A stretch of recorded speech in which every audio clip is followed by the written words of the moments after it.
എന്തുകൊണ്ടാണ് ദീപകിന് അത്രയും കോൺഫിഡൻസ് ആയിട്ട് പറയാൻ പറ്റുന്നത്? അത് ടീച്ചിങ് നല്ലതായിട്ടാണ് പഠിപ്പിക്കുന്നത്. എന്ത് ഡൗട്ട് ചോദിച്ചാലും അപ്പം ക്ലിയർ ചെയ്യും.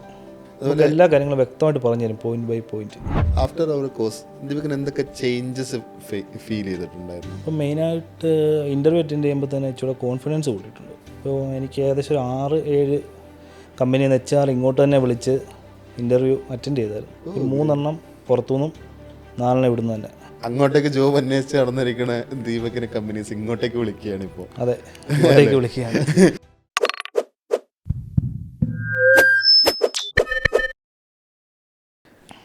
Hi, hello.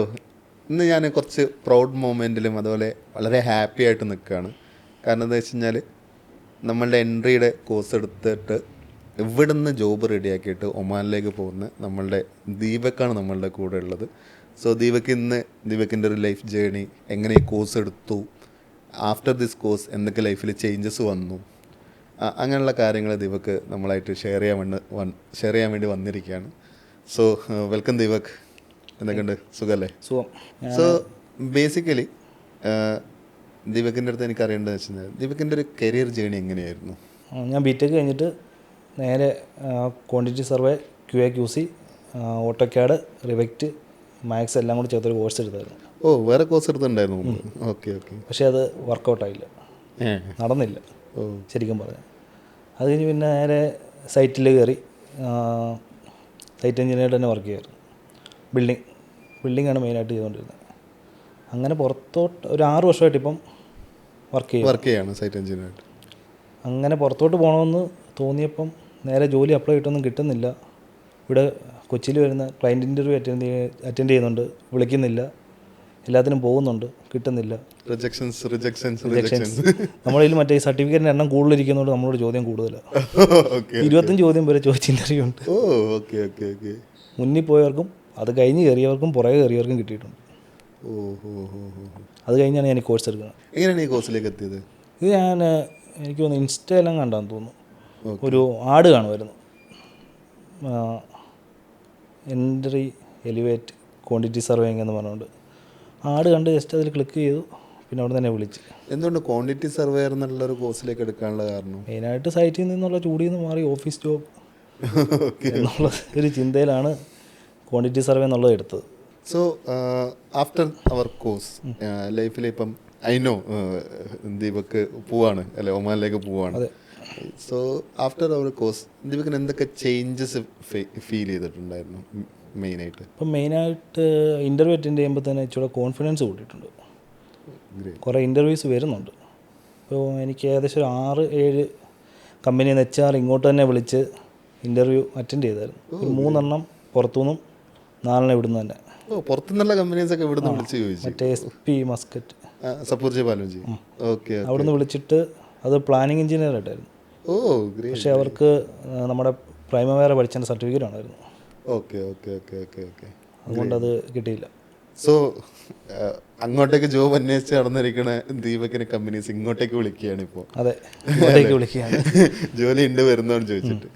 സോ ദീപകിനെ പോലെ ഒരുപാട് സൈറ്റ് എഞ്ചിനീയേഴ്സ് ഉണ്ടാവും. ഓക്കെ, അവർക്കൊക്കെ എങ്ങനെ ദീപകിനെ ഇത്രയും കമ്പനീസ് അട്രാക്ട് ചെയ്യുന്നുണ്ട് എന്നുള്ളൊരു ക്വസ്റ്റ്യൻസ് എപ്പോഴും ചോദിക്കുന്നുണ്ടാവും അല്ലേ? സോ അവരുടെ ഉള്ളിൽ ഇവനിക്ക് മാത്രം എങ്ങനെ കമ്പനീസ് ഇങ്ങനെ വിളിക്കണത്, നമ്മളൊന്നും വിളിക്കണമെന്നില്ലല്ലോ എന്നുള്ള കാര്യങ്ങളൊക്കെ ഉണ്ടാവും. സോ അങ്ങനെ ഒരു ലെവലിലേക്ക് എത്താൻ ദീപക് എന്തൊക്കെ ചെയ്തിട്ടുണ്ടായിരുന്നു? അവർ നമ്മളെ വിളിക്കാനായിട്ട് നമ്മൾ അങ്ങോട്ട് വഴി ഉണ്ടാക്കി വെക്കുക. അപ്പോൾ അവർ നമ്മളെ ഇങ്ങോട്ട് വിളിച്ചോളും. ഓക്കെ, അതിലെന്തൊക്കെയാണ് ചെയ്യുന്നത്? മെയിനായിട്ട് നമ്മൾ ലിങ്ക്ഡിൻ പോസ്റ്റ് ചെയ്യുക, നമ്മളെപ്പോഴും ആക്റ്റീവായിരിക്കുക ആണെന്ന് കമ്പനികളെ തോന്നിപ്പിക്കുക. കണക്ഷൻസ് ഉണ്ടാകുക, മാക്സിമം ലിങ്ക്ഡിനിൽ കണക്ഷൻ ഉണ്ടാകുക, പോസ്റ്റ് ഇടുക. അപ്പോൾ ഓട്ടോമാറ്റിക്കായിട്ട് ഇങ്ങോട്ട് നമ്മളെ വിളിച്ചോളും. സോ നമ്മൾ പ്രസൻറ്റ് ചെയ്യണം ആക്ച്വലി അല്ലേ? അതെ, നമ്മളെ പ്രസൻറ്റ് ചെയ്യുക. അതുപോലെ തന്നെ നമ്മൾ മാക്സിമം നമ്മളുടെ ഒരു കമ്മ്യൂണിറ്റി കണക്ഷൻസ് എന്ന് പറയുമ്പോൾ നമ്മളുടെ ഒരു കമ്മ്യൂണിറ്റി നമ്മൾ ഡെവലപ്പ് ചെയ്യുക, നമ്മളൊരു പ്രൊഫഷണലായിട്ട് ബിഹേവ് ചെയ്യുക. സോ അങ്ങനത്തെ കാര്യങ്ങളാണ് ദീപക് എനിക്ക് തോന്നുന്നത് ചെയ്തുകൊണ്ടിരിക്കുന്നതും. ആ ഒരു ആഫ്റ്റർ അവർ കോഴ്സ് ദീപകിന് കിട്ടിയൊരു ഇൻസൈറ്റ്സ് അതാണെന്ന് തോന്നുന്നു. ആ ഒരു സംഭവം ചെയ്യുന്നത് കൊണ്ടാണ് വാട്ട് ഐ ബിലീവ് ദീപകിന് ഇപ്പം കമ്പനീസ് അട്രാക്ട് ചെയ്യുന്നത്. ഇപ്പം എനിക്കിപ്പോൾ ഈ ജോലി ശരിയായിട്ടും ഇടയ്ക്ക് പോരണം വന്നിട്ടുണ്ടായിരുന്നു, ഒരു ഇൻ്റർവ്യൂ കോള്. ഗ്രേറ്റ്. കമ്പനിയുടെ പേര് ഞാൻ ഓർക്കുന്നില്ല, അത് UAE എന്നായിരുന്നു. Okay okay okay. സോ ഇവരൊക്കെ ലിങ്ക്ഡിൻ ത്രൂ ആണോ കണ്ടിട്ട്? അതെല്ലാം ലിങ്ക്ഡിൻ ത്രൂ വരുന്നത്. ദീപക് ലിങ്ക്ഡിനിലൊന്ന് ആക്റ്റീവായി ദീപകിൻ്റെ നോളജൊക്കെ ഒന്ന് ഷെയർ ചെയ്തപ്പം അതിനിടയ്ക്ക് ഫേക്ക് കമ്പനികളും വരാറുണ്ട് കുറേ. ഓക്കെ. അതൊരു കാര്യം നമ്മൾ ശ്രദ്ധിക്കേണ്ട ഒരു കാര്യമാണ്. അതെങ്ങനെയാണ് ദീപക് ഫൈൻഡ് ഔട്ട് ചെയ്യുന്നത്? അത് ഫൈൻഡ് ഔട്ട് ചെയ്യുന്നത് ഒരു ആപ്ലിക്കേഷൻ ഉണ്ടായിരുന്നു, ഈ AI. അപ്പോൾ അതിൽ നമുക്ക് കിട്ടുന്ന ഓഫർ ലെറ്റർ അപ്ലോഡ് ചെയ്ത് കഴിഞ്ഞാൽ അതിൽ എന്തെങ്കിലും മിസ്റ്റേക്ക് ഉണ്ടെങ്കിൽ അത് ഡിറ്റക്ട് ചെയ്ത് കാണിക്കും. എനിക്ക് കിട്ടിയതിനകത്ത് കൊണ്ടുവന്നത് UAE U സ്മോൾ ലെറ്റർ, ബാക്കിയെല്ലാം കറക്റ്റ്. Okay okay. അപ്പോൾ അത് അങ്ങനെയാണ് അത് ഹൈലൈറ്റ് ചെയ്തിട്ട്. ഓക്കെ. ഒരുപാട് ആൾക്കാരുടെ പൈസ പോകുന്നുണ്ട്. എന്നെ ഒരാൾ വിളിച്ചിട്ട് ഒരു മറ്റേ DP വേൾഡ് അല്ലേ ദുബായ്, അവിടെ നിന്നാന്ന് പറഞ്ഞാൽ വിളിക്കുകയും ചെയ്തോ? ദുബായ് നമ്പറിൽ നിന്നാണ് വിളിക്കുന്നത്. കോൾ വരുന്നു, നമ്മളെടുക്കും. അത് കഴിയുമ്പോഴത്തേനും പിന്നെ പറയുന്നത് നിങ്ങൾ ആദ്യമേ മെഡിക്കൽ എടുക്കണം. അത് കഴിയുമ്പോൾ മെഡിക്കൽ എടുക്കാൻ HIV, ഹെപ്പറ്റൈറ്റിസ് അത്ര ചെറിയ കാര്യങ്ങൾ മാത്രം ചെയ്യുക. അത് കഴിഞ്ഞ് ഞങ്ങൾ വിളിക്കുമ്പോഴത്തേന് വിസയ്ക്കുള്ള പൈസ തരണം. അങ്ങനെ വിളിച്ചിട്ട് പറയും ഓഫർ ലെറ്റർ അയക്കുമെന്നും പറഞ്ഞു. ഓഫർ ലെറ്ററല്ല, ആദ്യം വിളിക്കുന്നത് HR, അത് കഴിഞ്ഞ് അവിടുന്ന് PM വിളിക്കുന്നത്. വലിയൊരു ടീമാണല്ലേ? Okay okay. പല ആൾക്കാരുണ്ട്. അപ്പം സോ അത് ഈ വീഡിയോ കോൾ വരുമ്പോൾ ബാക്കിൽ DP വേൾഡിൻ്റെ എംബ്ലം വരെ വെച്ചിട്ടാണ് വരുന്നത്. വീഡിയോ കോൾ വരും. Okay okay. സോ നമ്മൾ ഏതൊരു ഓഫർ ലെറ്റർ കിട്ടിയാലും അതൊരു ഫേക്ക് ആണോ സ്കാം ആണോ എന്നുള്ളത് നമ്മൾ ആപ്പ് വെച്ചിട്ടൊന്ന് ചെക്ക് ചെയ്യുന്നത് എപ്പോഴും. കുറേ പേർക്ക് പൈസ പോകുന്നുണ്ട്. അത് തന്നെ, ഒരുപാട് ആൾക്കാർക്ക് പൈസ പോകുന്നുണ്ട്. യെസ്. സോ വേറൊരു കാര്യം അറിയേണ്ടതെന്ന് വെച്ച് കഴിഞ്ഞാൽ നമ്മളിപ്പോൾ ഒരു എൻട്രിയുടെ കോഴ്സ് കംപ്ലീറ്റ് ആയോ? Complete.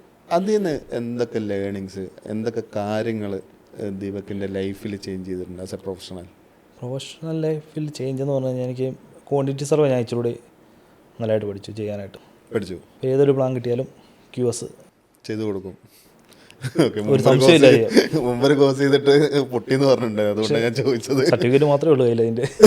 Okay okay okay okay. So അത് എന്തുകൊണ്ടാണ് ദീപകിന് അത്രയും കോൺഫിഡൻസ് ആയിട്ട് പറയാൻ പറ്റുന്നത്? അത് ടീച്ചിങ് നല്ലതായിട്ടാണ് പഠിപ്പിക്കുന്നത്. എന്ത് ഡൗട്ട് ചോദിച്ചാലും അപ്പം ക്ലിയർ ചെയ്യും. അതുപോലെ എല്ലാ കാര്യങ്ങളും വ്യക്തമായിട്ട് പറഞ്ഞു തരും, പോയിന്റ് ബൈ പോയിന്റ്. ഗ്രേറ്റ്. അതുപോലെ പ്രൊജക്റ്റുകൾ പലതും ചെയ്തിട്ടുണ്ടെന്നുണ്ട്, ഈവൻ ലൈവ് പ്രൊജക്റ്റ് അങ്ങനത്തെ കാര്യങ്ങളൊക്കെ ചെയ്തിട്ടുണ്ടായിരുന്നു. അതിൽ നിന്ന് എന്തൊക്കെ കാര്യങ്ങൾ ദീപകിന് മനസ്സിലായിട്ടുണ്ടായിരുന്നു?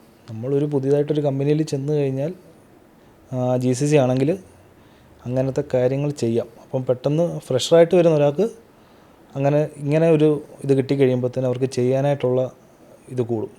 ജോലിയിലോട്ട് പുതിയതായിട്ട് എൻ്റർ ആകുമ്പോഴത്തേന് കോൺഫിഡൻസ് കൂടും. ഓൾറെഡി കണ്ട സാധനങ്ങളായിരിക്കും അവിടെ കാണേണ്ടി വരും അല്ലേ? നമ്മുടെ നാട്ടിൽ നിന്നിട്ട് ഈ QS ചെയ്ത് കഴിഞ്ഞാൽ നമുക്ക് ഇത്രയും ഡീറ്റെയിൽ കിട്ടത്തില്ല. ഇവിടുത്തെ ഡ്രോയിങ് ആയിരിക്കും. ഇവിടുത്തെ ഡ്രോയിങ് അല്ല, നമ്മൾ ചെയ്യുന്ന മെത്തേഡും വ്യത്യാസമാണ്. Okay okay okay. സോ ദീപകിനെ പോലെ ഒരുപാട് സൈറ്റ് എഞ്ചിനീയേഴ്സ് ഇവിടെ ഉണ്ടാവും അല്ലേ? ഒരു കാര്യങ്ങൾ ചെയ്യണം എന്ന് ആഗ്രഹമുള്ള ആൾക്കാരുണ്ടാവും. കമ്പനീസ് എന്നെ ഇങ്ങോട്ട് അട്രാക്റ്റ് ചെയ്യണമെന്നുണ്ടാവും. അതുപോലെ പുറത്ത് പോയി ജോബ് നോക്കണം എന്നുണ്ടാവും. ഓക്കെ. സോ ഇങ്ങനത്തെ കാര്യങ്ങളൊക്കെ ചെയ്യാൻ വേണ്ടിയിട്ട് ദീപക് എത്ര സമയം എടുത്തു? ഞാനിപ്പം ഡിസംബറിലാണ്, ജനുവരിയിലാണ് കോഴ്സ് കഴിയുന്നത്. അപ്പോൾ ഒരു 6 മാസം എടുത്തു. 6 മാസം കൊണ്ട് ദീപകിൻ്റെ ലൈഫ് അങ്ങോട്ട് ചേഞ്ച് ആയി. സോ അതിൽ ദീപക് എത്രത്തോളം I know you are committed, consistent ആയിട്ട് കാര്യങ്ങൾ ചെയ്യുന്നുണ്ട് എന്നുള്ള കാര്യങ്ങളൊക്കെ എനിക്കറിയാം. അതുപോലെ ദീപകിനൊരു വിഷൻ ഉണ്ട്. ആ വിഷന് വേണ്ടിയിട്ടാണ് ദീപക് ഫൈറ്റ് ചെയ്യുന്നത്. I know it. കാരണം ഞാൻ ദീപകായിട്ട് ഒരുപാട് ഇൻട്രാക്ട് ചെയ്യുന്ന ഒരാളാണ്.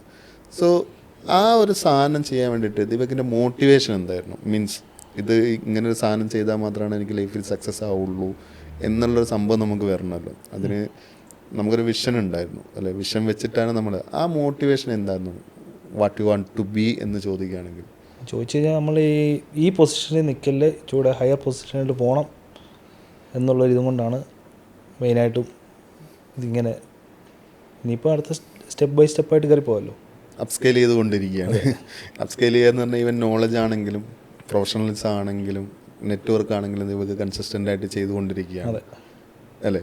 അതാണ് ദീപകിൻ്റെ ഒരു സക്സസ് ജേണി എന്നെനിക്ക് തോന്നുന്നു. അവസാനമായിട്ട് നമുക്ക് ഇപ്പം ദീപകിനെ പോലെ ഒരുപാട് നാട്ടിൽ വർക്ക് ചെയ്യുന്ന ആൾക്കാരുണ്ട്, പുറത്ത് പോകണം എന്നുള്ള ആൾക്കാരൊക്കെ ഉണ്ടാവും. അവസാനമായിട്ട് ഒരു മെസ്സേജ് അവർക്ക് കൊടുക്കണമെന്നുണ്ടെങ്കിൽ ദീപക് എന്തായിരിക്കും അവർക്ക് കൊടുക്കുക? മെസ്സേജ് കൊടുക്കാനാണെങ്കിൽ എല്ലാവരും അവരുടെ സ്കില്ല് ഇമ്പ്രൂവ് ചെയ്യുക, എന്നിട്ട് സ്വന്തം എന്താണ് ആഗ്രഹിക്കുന്നത് അതിനുവേണ്ടി വർക്ക് ചെയ്യുക, കൺസിസ്റ്റൻ്റ് ആയിട്ട് വർക്ക് ചെയ്യുക. വേറൊരു കാര്യം എന്താ വെച്ചാൽ ദീപക് ഒരുപാട് പോസ്റ്റുകൾ ഇടുന്നുണ്ടല്ലോ. ഓക്കെ. സോ പല ആൾക്കാരും ഞാൻ എങ്ങനെ ഈ പോസ്റ്റുകൾ ഇടണം, എനിക്ക് എവിടെ നിന്നാണ് ഈ കണ്ടൻറ് ഉണ്ടാക്കാൻ പറ്റുക, ഞാൻ എന്തിടണം, അങ്ങനത്തെ ഒരുപാട് ഡൗട്ടുകൾ ആൾക്കാർ സെൽഫ് തോട്ട്സ് ഉണ്ടാവും. ഓക്കെ. അങ്ങനെയുള്ള ചിന്തിക്കുന്ന ഒരാൾക്ക് ദീപകിന് എന്താണ് പറയാനുണ്ടാവുക? അങ്ങനെ ചിന്തിക്കുന്ന നമുക്ക് എന്താണോ അറിയാവുന്നത് അതിനെ പോസ്റ്റ് ആക്കുക. അത്രേ ഉള്ളൂ. അല്ലാണ്ട് ഒരുപാട് റോക്കറ്റ് സയൻസ് അല്ല, നമ്മൾ ഒത്തിരി ഇട്ട് കഴിഞ്ഞാൽ നമ്മളോട് അതിനെക്കുറിച്ച് ഡൗട്ട് വന്ന് നമുക്ക് തിരിച്ച് ഉത്തരം കൊടുക്കാനില്ല. അപ്പോൾ നമുക്കറിയേണ്ട കാര്യങ്ങൾ അറിയുന്ന കാര്യം ഒരു സൈറ്റ് എഞ്ചിനീയറായിട്ട് വർക്ക് ചെയ്യുന്ന ഒരാളാണെങ്കിൽ ഇഷ്ടംപോലെ കാര്യം അറിയാം. ഓക്കെ. സെറ്റ് ഔട്ട് തൊട്ട് ഫിനിഷിങ് വരെ. അപ്പോൾ അത് ഓരോ ദിവസം ഓരോരോ പോസ്റ്റായിട്ട് ഇടുക, കുറച്ചുകൂടെ പോയിൻ്റ് ഡീറ്റെയിൽ ആക്കി ഇടുക. ഗ്രേറ്റ്. അതുപോലെ പുതിയ കണക്ഷൻസ് ഉണ്ടാക്കേണ്ട, ആൾക്കാരായിട്ട് കമ്മ്യൂണിക്കേറ്റ് ചെയ്യേണ്ടതെന്ന് പറയും. അപ്പം ഇതിലൊക്കെ ഓരോരുത്തർ എങ്ങനെയാണ് കമ്മ്യൂണിക്കേറ്റ് സ്റ്റാർട്ട് ചെയ്യുക? ഇപ്പം ലിങ്ക്ഡിനിലാണെങ്കിൽ അല്ലെങ്കിൽ പുതിയ സ്ഥലത്തൊക്കെ ആണെങ്കിൽ പല ആൾക്കാർക്ക് എന്താണ് കമ്മ്യൂണിക്കേറ്റ് സ്റ്റാർട്ട് ചെയ്യാന്നറിയില്ല. അവർ ചിലപ്പം എനിക്ക് ഒരുപാട് മെസ്സേജുകൾ വരുന്നുണ്ട്. അവർ എന്താ പറയുക, ജോബിന് വേണ്ടിയിട്ടുള്ള ഡയറക്റ്റ് ഷൂട്ടാണ്. എനിക്ക് ഇത്ര വർഷം ഒരു കവർ ലെറ്റർ എനിക്ക് അയച്ചിട്ട് അതിൻ്റെ കൂടെ CV അറ്റാച്ച് ചെയ്യുന്നൊരു ആൾക്കാരെയാണ് ഞാൻ കണ്ടിട്ടുള്ളത്. സോ ദീപക് അങ്ങനെയാണോ ചെയ്യുന്നത്, അല്ലെങ്കിൽ വേറെ എന്തെങ്കിലും സ്ട്രാറ്റജി ഉണ്ടോ? കണക്ഷൻസ് CV അയച്ച് ഇതുവരെ മെസ്സേജ് ഇട്ടിട്ടില്ല. ഇട്ടിട്ടില്ലേ? ഓക്കെ. ഞാൻ ഹായ് അയക്കും, തിരിച്ച് റിപ്ലൈ വരുവാണെങ്കിൽ എവിടെയാണ് വർക്ക് ചെയ്യുന്നത്, എന്തായിട്ടാണ് വർക്ക് ചെയ്യുന്നത്, അങ്ങനെ ചോദിച്ച് പിന്നെ കോൺവെർസേഷൻ ബിൽഡ് ചെയ്തെടുത്തിട്ട് ആണ് മെയിനായിട്ട് ഇങ്ങോട്ട് ഈ ജോബ് ഓഫർ വന്നേക്കുന്നത്. സോ ദീപക് ഒരു ആപ്ലിക്കേഷനേക്കാളും കൂടുതൽ ഒരു 2-way കമ്മ്യൂണിക്കേഷനാണ് എപ്പോഴും ലിങ്ക്ഡിനിൽ ചെയ്തുകൊണ്ട്, അതാണ് ദീപക്കിന് ആ റിസൾട്ട് വന്നിട്ടുള്ളത് അല്ലേ? സോ എനിക്ക് തോന്നുന്നു ചിലപ്പോൾ നമ്മൾ ഈ ബയോഡേറ്റ അയച്ച് കഴിഞ്ഞാൽ ചിലപ്പോൾ നമ്മൾ ഡയറക്റ്റ് ഒരു ബ്ലോക്ക് ചെയ്തിട്ടൊക്കെ പോയി. ഇപ്പോൾ പല ആൾക്കാർക്കും ഉള്ളൊരു സാധനമാണ് ഒരു നെറ്റ്വർക്ക് ബിൽഡ് ചെയ്യുക എന്നുള്ളത്. ഒരിക്കലും കമ്മ്യൂണിക്കേഷനിൽ മെസ്സേജ് കണക്ഷൻ മെസ്സേജിൽ ദീപക് പറഞ്ഞാൽ വളരെ വാലിഡ് ആയിട്ടുള്ള പോയിൻ്റാണ്. പല ആൾക്കാർക്ക് അറിയാത്തൊരു സാധനമാണ്.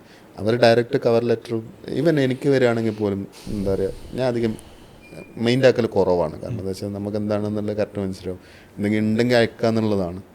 ബട്ട് ഇങ്ങനെയുള്ള മെസ്സേജുകൾ വളരെ ഇതാണ്. നമുക്കൊരു 2-way കമ്മ്യൂണിക്കേഷൻ നമ്മൾ ചെയ്യുമ്പോൾ മാത്രമാണ് നമുക്ക് റിലേഷൻഷിപ്പ് ബിൽഡ് ചെയ്യാൻ പറ്റുള്ളൂ. എനിക്കും ഇങ്ങോട്ട് മെസ്സേജ് വരുന്നതിൽ 2-way കമ്മ്യൂണിക്കേഷൻ വരുന്നത് കുറവാണ്. 10 പേരിൽ 2 പേരൊക്കെ അയക്കത്തുള്ളൂ. ഓക്കെ. ബാക്കി എല്ലാം ഡയറക്റ്റ് CV വരുന്നത്. ഓക്കെ. അത് ഓഫ് കോഴ്സ് ഐ ബിലീവ് ദീപക്കും അതധികം എൻ്റർടൈൻ ചെയ്യാറ് കുറവായിരിക്കും. അതെ, CV വന്നു കഴിയുമ്പോൾ നമുക്ക് ആരാ എന്താണെന്ന് പോലും അറിയത്തില്ല. നമ്മൾ നേരെ CV പിന്നെ വായിക്കേണ്ടി വരും. സോ ദീപകിൻ്റെ ഒരു ഇൻസൈറ്റ്സ് എന്ന് പറയണല്ലേ, ദീപക് ചെയ്തൊരു കാര്യം എന്ന് വെച്ച് കഴിഞ്ഞാൽ, നമുക്കൊരു കണക്ഷൻസ് അല്ലെങ്കിൽ ഒരു റിലേഷൻഷിപ്പ് ബിൽഡ് ചെയ്യണമെന്നുണ്ടെങ്കിൽ അതിൽ നമ്മൾ ചെയ്യേണ്ടത് വെച്ചാൽ 2-way കമ്മ്യൂണിക്കേഷനാണ്. നമ്മൾ ഒരിക്കലും ഒരു ആപ്ലിക്കേഷൻസ് ഇട്ട് കഴിഞ്ഞാൽ അതൊരിക്കലും 2-way കമ്മ്യൂണിക്കേഷൻ ആവില്ല. സോ അവർക്ക് ഇഷ്ടമുള്ള കാര്യങ്ങൾ നമ്മൾ ചോദിക്കുക, അവർക്ക് കുറച്ചും കൂടി നമ്മുടെ അടുത്ത് സംസാരിക്കാനുള്ളൊരു ഇൻട്രസ്റ്റ് ഉണ്ടാക്കുക. അതായിരിക്കണം നമ്മളുടെ ഒരു ഈവൻ ലിങ്ക്ഡിനിലാണെങ്കിലും നമ്മൾ നെറ്റ്വർക്ക് ബിൽഡ് ചെയ്യുമ്പോഴും ചെയ്യേണ്ടതെന്നുള്ളതാണ് ദീപക്കിൻ്റെ ഒരു ആക്ടിവിറ്റീസ് എന്ന് എനിക്ക് മനസ്സിലായിട്ടുള്ളത്. ഓക്കെ. അതായിരിക്കും മോസ്റ്റ്ലി ദീപകിന് 7 ജോബ്സ് ഇങ്ങോട്ടേക്ക് വിളിച്ച് കിട്ടുക, 7 ഇൻ്റർവ്യൂസ് കിട്ടുക എന്ന് പറഞ്ഞു കഴിഞ്ഞാൽ നോട്ട് സ്മോൾ തിങ്സ്. അതൊരു വലിയൊരു കാര്യമാണ്. ഇങ്ങനെയുള്ള കാര്യങ്ങൾ ഈവൻ ലിങ്ക്ഡിൻ ആണെങ്കിലും പ്രസൻറ്റേഷൻ ചെയ്യുക, അപ്സ്കെയിൽ ചെയ്യുക, നെറ്റ്വർക്ക് ബിൽഡ് ചെയ്യുക, കണക്ഷൻസ് ഉണ്ടാക്കുക, ബാക്കിയുള്ളവർക്ക് വേണ്ടിയിട്ട് നോളജ് ഷെയർ ചെയ്യുക. ഈ കാര്യങ്ങളാണ് ദീപക് ചെയ്തതെന്നാണ് എനിക്ക് തോന്നുന്നത്. സോ ഇതൊക്കെ ചെയ്യാൻ ഒരു 6 മന്ത് കൊണ്ട് എങ്ങനെ ലൈഫ് ചേഞ്ച് വരുത്തി എന്നുള്ളതിൽ ഒരു even time is not matter. 6 month കൊണ്ട് ദീപകിന് ഈ ലെവലിൽ എത്തുകയാണെങ്കിൽ ഓഫ് കോഴ്സ് ബാക്കിയുള്ളവർക്ക് എത്താം. സോ എനിക്ക് ഒരു കാര്യം അറിയാനുള്ളതെന്ന് വെച്ച് കഴിഞ്ഞാൽ, ലാസ്റ്റ് ക്വസ്റ്റ്യനാണ്. ഇപ്പം ഇതിലേക്ക് വരാൻ വേണ്ടിയിട്ട് ഒരാൾ നോക്കുകയാണ്. ഓക്കെ. ഇപ്പം ദീപക്കും ഒരു ദിവസം ഇതിലേക്ക് ജോയിൻ ചെയ്യണം എന്നുള്ളതുണ്ടാവും. സോ ഈവൻ സൈറ്റ് എഞ്ചിനീയർക്ക് നമ്മുടെ നാട്ടിൽ പല സ്കെയിൽ ഓഫ് പേയ്മെൻ്റ് ആയിരിക്കും. So how we can compromise this one? അപ്പം പല ആൾക്കാരും ഇത്ര പൈസ കൊടുത്ത് പഠിക്കണോ, അല്ലെങ്കിൽ എന്താ പറയുക അതിനുള്ള വെർത്തുണ്ടോ എന്നുള്ള ക്വസ്റ്റ്യൻസൊക്കെ ചോദിക്കും അല്ലേ, പല ആൾക്കാരും ചോദിക്കുന്ന ഒരു കാര്യമാണ്. സോ ഈവൻ ദീപക്കിനും ആ ഒരു ടൈമിൽ മേ ബി മൈൻഡിൽ ഉണ്ടായ ഒരു ക്വസ്റ്റ്യൻ ആയിരിക്കും. സോ അങ്ങനെയുള്ള ക്വസ്റ്റ്യൻസൊക്കെ എങ്ങനെയാണ് ദീപക് ഓവർകം ചെയ്തിട്ടുണ്ടായിരുന്നത്? നമ്മളെ ദിവസം കിട്ടുന്നതിൽ കുറച്ച് സമയം ഇതിനു വേണ്ടി മാറ്റി വെച്ചാൽ മതി. സമയം മാറ്റി വെച്ചാൽ മതി, ഒരു തീരാത്ത പ്രശ്നമുള്ളൂ. ഓക്കെ. കൺസിസ്റ്റൻ്റ് ആയിട്ട് സ്മോൾ സ്റ്റെപ്പായിട്ട് കാര്യങ്ങൾ ചെയ്യാമെന്നുണ്ടെങ്കിൽ നമുക്ക് ചിലപ്പോൾ ക്ലാസ് അറ്റൻഡ് ചെയ്യുന്ന ടൈമിൽ നമുക്ക് ഫുൾ അറ്റൻഡ് ചെയ്യാൻ പറ്റത്തില്ല. അപ്പോൾ എന്ത് ചെയ്തേ? പിന്നെ റെക്കോർഡർ സെക്ഷൻ കണ്ടിട്ട് ബാക്കി അസൈൻമെൻറ്റും കാര്യങ്ങളെല്ലാം സബ്മിറ്റ് ചെയ്ത് റിക്കവർ ചെയ്തു. Okay. So the thing is consistent ആയിട്ട് അറ്റ്ലീസ്റ്റ് നമ്മളുടെ ഒരു കരിയർ ജേണിയിലേക്ക് വേണ്ടിയിട്ട് നമ്മളൊരു ഡെയിലി അല്ലെങ്കിൽ ഒരു വീക്കിൽ ഒരു 3 or 4 hours സ്പെൻഡ് ചെയ്ത് കഴിഞ്ഞാൽ ഇനി 6 മന്തിൽ നമ്മളുടെ ലൈഫിൽ കമ്പനീസ് ഇങ്ങോട്ടേക്ക് അട്രാക്ട് ചെയ്യുന്ന ഒരാളാവും എന്നുള്ളതിൻ്റെ ഒരു ബെസ്റ്റ് എക്സാമ്പിളായിട്ടാണ് ദീപക് ഇവിടെ ഇരിക്കുന്നത് അല്ലേ? ഓക്കെ.